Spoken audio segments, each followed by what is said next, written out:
That is Viri, the storyteller, with Nikita playing right here on SwahiliPot FM Breakfast Club. Good morning to you. My name is Miriam Angel. And I'm Manuel Gona here. Yes, Gona. Welcome to the show one more time.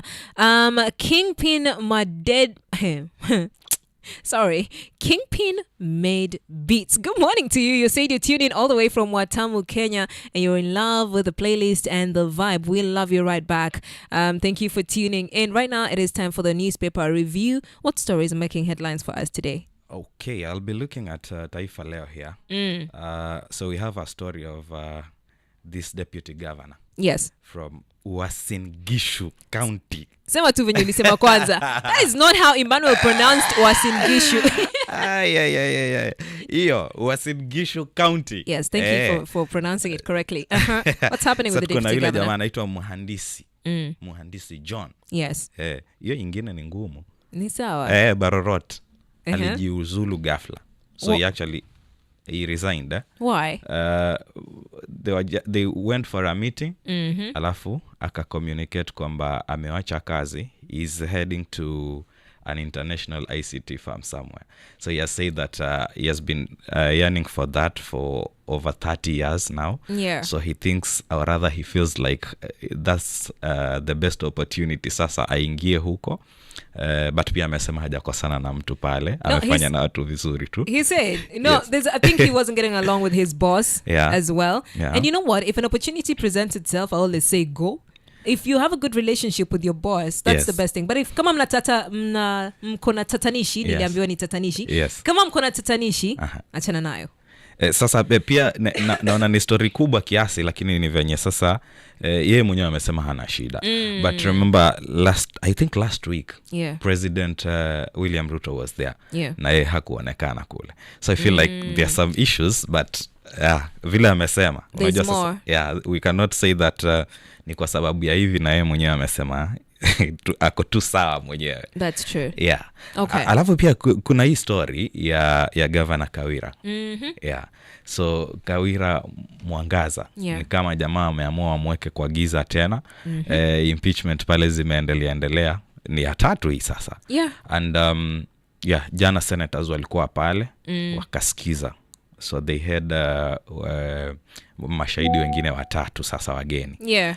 But now pia kuna yule kuna mmoja pale aliomba wapewe muda kidogo. Yes. At least wiki mbili because they are saying that it's actually a national matter. So hawezi keti tu aka-assume. So bado wanahitaji muda wafikirie zaidi. Then wakirudi watakuwa wanaangalia sasa tuone je itakuwa ni story ya Kawira Mwangaza kuenda nyumbani ama atabaki tena kwa sababu amebaki kwa muda. So let's see what will happen next. I think and I just want to ask because this is the third time. Yeah. This is her third impeachment. Yes. Is it a case of chauvinism, of just men in Meru County feeling like, we cannot allow you to be on this seat? Ama ni nini? What's going on? Lakini ni nani alileta hiyo motion? It was a woman actually. Yes. It was a woman. Yes. So as much as unajua sasa uzuri ni kwamba vitu ni nyingi na kila kitu inaweza kuwa ni ukweli. But my opinion najaribu kuiangalia kwamba this is the third time. Hata kama but mara tatu na within less than 24 months. Yes. 3 times. But also if you're trying to be overthrown the first time, so you get into leadership. Yes. And then the people trying to overthrow you. And then another time they try again. How stable can one be? But I feel like kuna vile tu mtu unaweza jipanga vizuri ukaitana na wao ukaona tunafanya vipi. I feel like kulikuwa na hiyo room.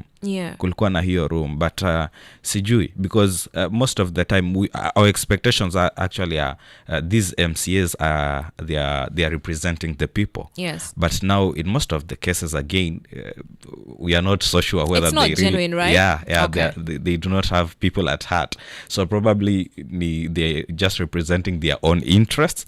Because again, if you look deep into such stories, you'll hear of probably the deputy governor has a hand or any other big politicians around the county also feel like they should do something. Let's see if Kawera is going to survive the third attempt to impeach her. We are following up on that story. We'll be keeping you updated.